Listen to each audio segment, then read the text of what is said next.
ఇంత మంచి అవకాశం ఇచ్చిన ఆ దేవునికి ఆయనకు మాత్రం మరొకసారి మహిమ కలుగును గాక. హల్లెలూయా.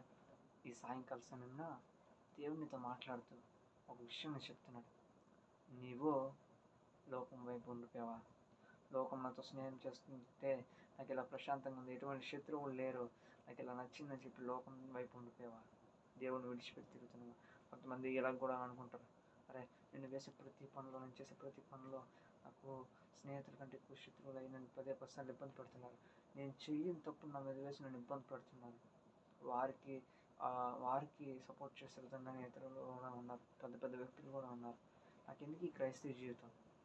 ఎక్కడికి వెళ్ళినా, నా ఆఫీస్లో కావచ్చు, నా స్కూల్లో కావచ్చు, నా కాలేజ్లో కావచ్చు, ఇతర పనులు కావచ్చు, ఎక్కడైనా నాకు శత్రువులు ఎక్కువ మంది అవుతున్నారు. ఎందుకు? క్రైస్తవులే వారు, మరి నన్ను ఎందుకు అంతగా ఇబ్బంది పెడుతున్నారు? క్రైస్తత్వం గురించి తెలియదు. నాకు ఎందుకు అసలు ఈ క్రైస్తవ జీవితం? సాతాన్ని నమ్ముకున్న వాళ్ళని ఎవరు ఎటువంటి ఇబ్బంది పెట్టట్లేదే. నేను నిజదేవుని నమ్ముకుని అంటారు, మరి నాకు ఎందుకు ఇన్ని కష్టాలు వస్తున్నాయి? నాకు ఎందుకు ఇన్ని బాధ వస్తుంది, ఇంత బాధ వస్తుంది? ప్రతి ఒక్కరు నాతో ఎందుకు తగువలాడడానికి చూస్తున్నారు, నాతో ఎందుకు గొడవడడానికి చూస్తున్నారు? నాకు ఎందుకు ఈ క్రైస్తవ జీవితం అనుకుంటున్నావు? ఈరోజు దేవుడు నీతో మాట్లాడుతాను. చూడండి, నువ్వు నాకు ఎందుకు ఈ క్రైస్తవ జీవితం ఆ మాట నీ నోటి నుండి వచ్చిన కొద్దిసేపు తర్వాత ఆ తక్కువ అయిపోద్ది, వాడు వెళ్ళిపోతే నీ మట్టు నువ్వు ఉన్నప్పుడు నీకు అనిపిస్తుంది, మనకు అనిపిస్తుంటుంది, అరే సాతాను నన్ను ఎంతగా శోధించకపోతే, సాతాను నన్ను ఎంతగా ఇబ్బంది పెట్టకపోతే నా నోటంటే ఆ మాట వస్తుంది. నిజదేవుడు నమ్ముకుంటు కదా నేను ఆ మాట అన్నానంటే నిజంగా సాతాను నన్ను ఎంతగా శోధిస్తున్నాడు అని అనుకోవచ్చు. నిజానికి సాతాను మిమ్మల్ని శోధించట్లేదు, సాతాను మిమ్మల్ని ప్రేరేపిస్తున్నాడు. అవును నిజమే, సాతాను నిన్ను ప్రేరేపిస్తున్నాడు. అదేంటండి, నేను దేవుని బిడ్డలు ఇంకా సాతాను మమ్మల్ని ఏ విధంగా ప్రేరేపిస్తాడంటే, చూడండి మొదటి కీర్తన చూసుకున్నట్టు దుష్టులు అలాగే ఉండక గాలి చెదరగొట్టు కొట్టుకోవాలని ఉంటారు. కాబట్టి ఆ విధంగా నేను సాతాను మంచి కాకుండా చెడు చేస్తూ, నువ్వు ఎప్పుడైతే నాకు ఎందుకు ఈ క్రైస్తవ జీవితం అంటావని చెప్పి సాతాను ఎదురు చూస్తూ ఉంటాడు అనమాట. అందుకే మనం క్రైస్తవులుగా ఈ లోకంలో ఉన్నంతకాలం మనం ఆడే మాట, మనం వేసే ప్రతి అడుగు నిదానంగా దేవుని వైపు ఆలోచిస్తూ, దేవుని గురించి ఆలోచిస్తూ, దేవుని మాటలని మనసులో పెట్టుకుని జాగ్రత్తగా వేయాలి. మీకు ఇంకో విషయం తెలుసా? దేవుడిని ఇబ్బంది పెడుతున్న వారి గురించి కూడా ఒక ఆయుధం తయారు చేశాడు. నిన్ను ఇబ్బంది పెడుతున్న వారు, నిన్ను కష్టపెడుతున్న వారు గురించి కూడా దేవుడు మాట్లాడాడు బైబిల్లో. ఏ విధంగా అంటే చూడండి, బైబిల్లో ఉంది కదా, అది లోకాసు వార్త అనుకుంటా, ఆ అటికాసి ఉంది కదా, నిన్ను ఈ దినమున ఇబ్బంది పడుతున్నవాడా రేపు దినమున సంతోషించదువు, ఈ దినమున ఏడ్చుచున్నవాడా రేపు దినమున నవ్వెదువు, అయ్యో ఈ దినమున నవ్వుచున్న వాళ్ళ రేపు దినమున ఏడుతురని బైబిల్ గ్రంథంలో క్లారిటీగా ఉంది. అలాగే నువ్వు వేసే ప్రతి అడుగు, ప్రతి మాట కూడా, ప్రతి మాటకి బైబిల్ గ్రంథంలో సొల్యూషన్ అనేది ఉంది. అది మీరు అనుకోవచ్చు, ఇది ఎప్పటి తినమంటే ఎప్పుడు, రేపా ఎల్లుండా, అవతల అడిగి ఎప్పుడు అనుకోవచ్చు.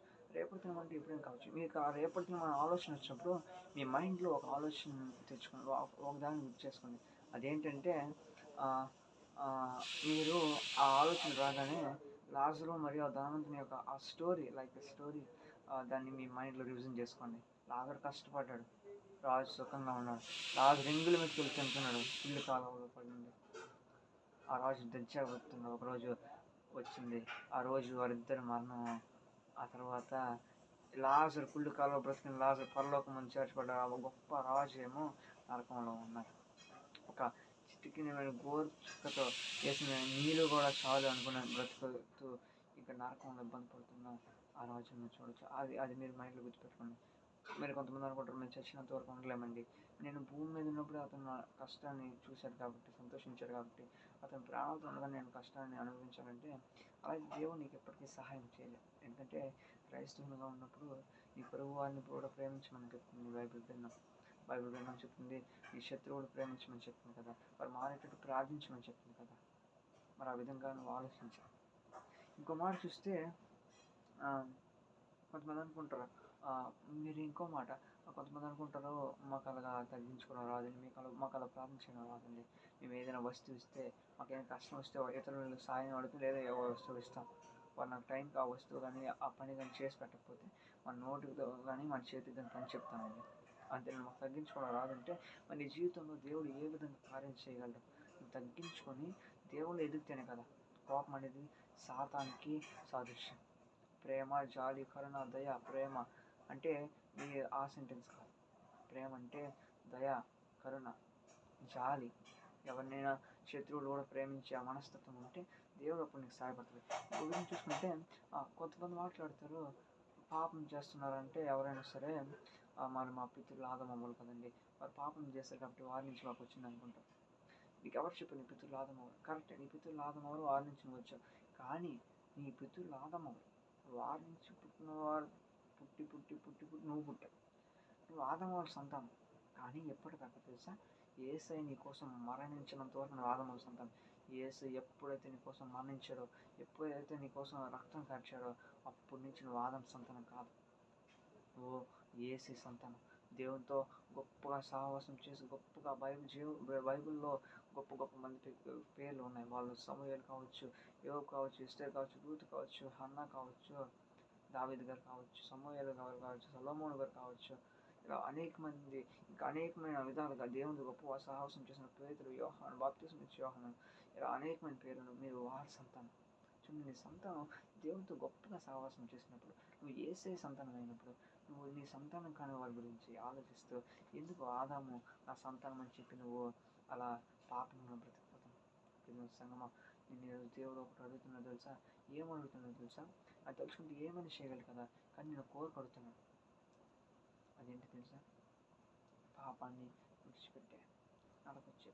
చూడు, నేను కోసం చనిపోయాను కదా, నువ్వు నా కోసం చనిపోవాల్సిన అవసరం లేదు. పాపాన్ని విడిచిపెట్టే, అదొక్కటే నేను అడుగుతున్న కోరిక. నేను అనుకోవచ్చు, దేవుడు ఏమైనా చేయగలరు కదా, మరి ఆయన పాపం నుంచి విడిపించగలరు కదా, మరి ఎందుకు ఆయన విడిపించగలరు? చూడండి, దేవుడు నేను పాపంలో తీసుకొస్తే, నేను పాపంలో నెట్టితే ఆయన నిన్ను పాపంలో నుంచి బయటికి తీసుకొస్తాడు. కానీ దేవుడు నెట్టలేదు, నీకు నువ్వుగా వచ్చే పాపంలో. కాబట్టి నీకు నువ్వుగా మళ్ళీ బయటకు వస్తావని నమ్మకంతో ఆయన నువ్వు ఎన్ని పాపాలు చేసినప్పటికీ మారుతాడు. నేను ఆ పిల్లడి కోసం మరణించాను కదా, నేను ఆ వాడి కోసం మరణించాను కదా, నా పిల్లడు, నా కుమారుడు ఎప్పటికైనా సరే మారుతాడు అనే ఆయన అద్భుతమైన ఆలోచన నేను ఈ సమయాన్ని నిలబెట్టింది. ఇది ఇవాళ love and faith ministries Jesus Bible messages by us Prince, and see you next week in same time Saturday. Praise the Lord. God bless you.